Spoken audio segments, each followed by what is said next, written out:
Mark Carney reshapes immigration. Marc Miller ousted, Rachel Bendayan takes control. Welcome back to Canada Chronicles. Today, we're diving into one of the biggest shakeups in Canadian politics. Mark Carney's bold decision to remove Marc Miller as Immigration Minister and appoint Rachel Bendayan in his place has sparked major discussions. What does this mean for Canada's immigration future? Will there be real policy changes, or is this just a shift in leadership? Immigration plays a crucial role in Canada's economy, labor force, and housing market. But with recent cuts to immigration targets, new restrictions on international students, and growing concerns over housing affordability, the debate has never been more intense. We'll break down the key policies shaping Canada's immigration system and explore how these changes could impact businesses, workers, and communities across the country. And stay with us until the end, because we'll be revealing a side of this story that often gets overlooked. Immigration is transforming small towns and rural communities in unexpected ways. Could immigration be the key to saving rural Canada from population decline? You won't want to miss this part of the discussion. Make sure to subscribe and turn on notifications so you never miss an update on Canada's biggest stories. Let's get started. Canada's immigration system in transition. Canada's political landscape has shifted dramatically following a major cabinet shakeup led by newly sworn-in Prime Minister Mark Carney. The removal of Immigration Minister Marc Miller and the appointment of Rachel Bendayan has triggered widespread discussion about the direction of Canada's immigration policies. Many are now asking, how will these changes impact the country's economy, housing market, and workforce in the years ahead? The role of immigration in Canada's growth. Canada has long been recognized as one of the most welcoming countries for immigrants, prioritizing economic expansion and cultural diversity.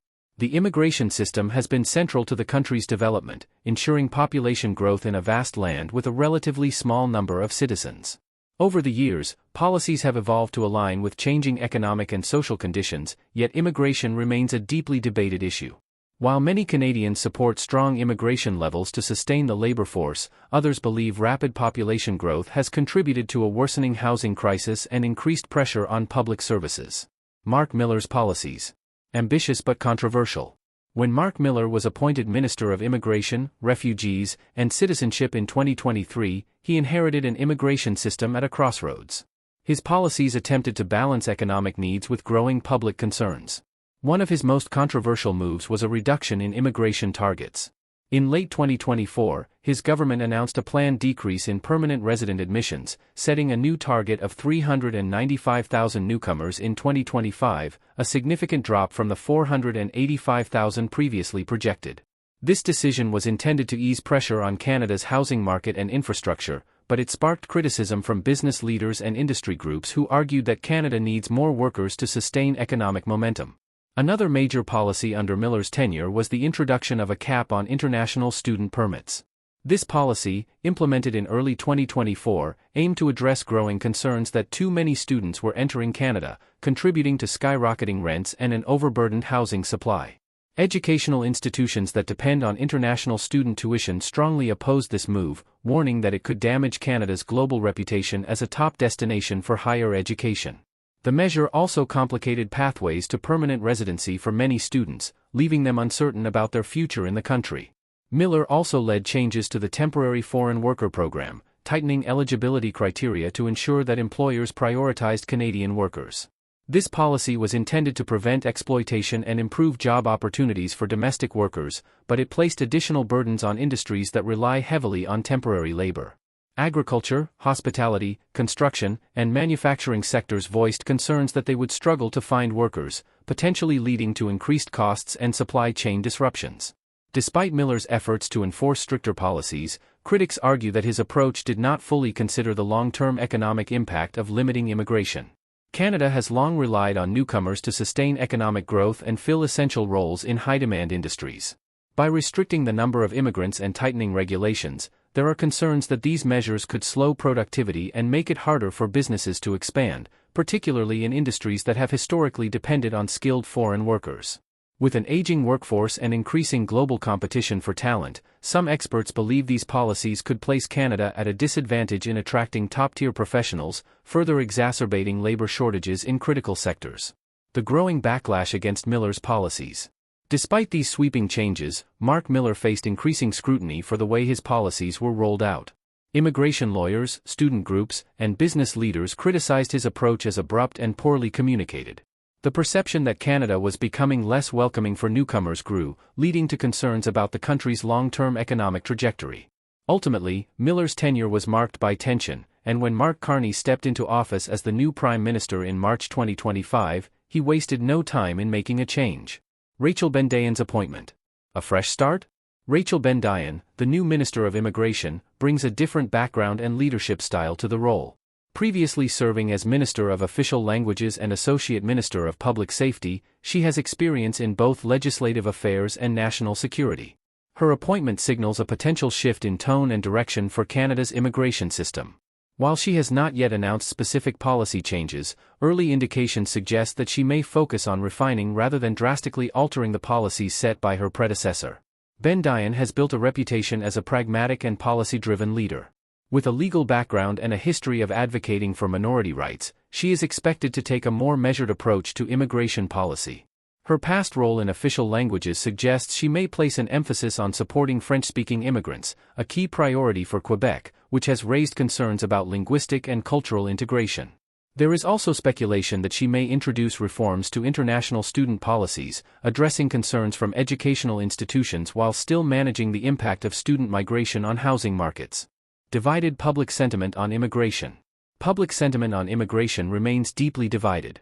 On one hand, there is strong recognition that Canada needs immigrants to fill labor shortages, sustain economic growth, and counterbalance an aging population.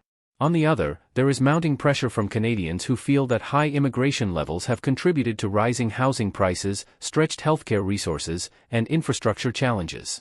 The Liberal government must balance economic stability with public concerns over social strain. Economists warn that reducing immigration too drastically could have negative long-term consequences. Canada's workforce is aging, and without sufficient newcomers, labor shortages could slow economic growth. Technology, healthcare, and skilled trades all rely on immigration to meet demand.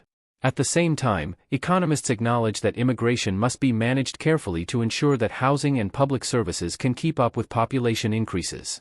This balancing act will be one of the key challenges facing Rachel Bendayan as she steps into her new role. Thanks for staying with us this far. We appreciate your time and hope you're finding this information valuable. Now, let's dive into a key aspect of immigration policy that often gets overlooked. The impact on rural Canada. The untold story. How immigration is revitalizing rural communities. While immigration debates tend to focus on major cities like Toronto, Vancouver, and Montreal, rural communities across Canada have a unique relationship with immigration.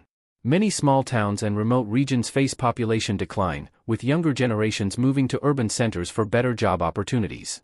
This has led to labor shortages in agriculture, healthcare, and manufacturing.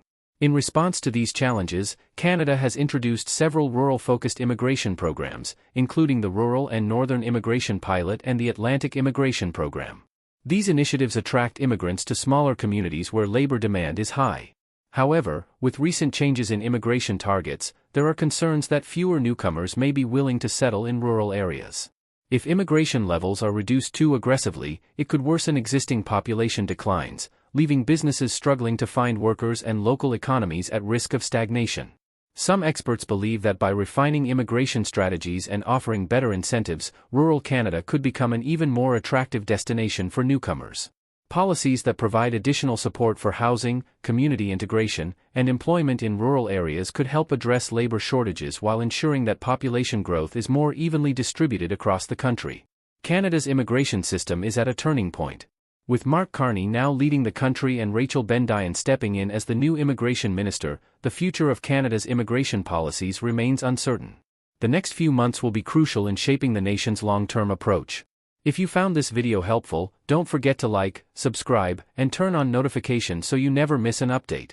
What do you think about Canada's immigration changes? Should the government increase or reduce immigration targets? Drop your thoughts in the comments, we'd love to hear from you.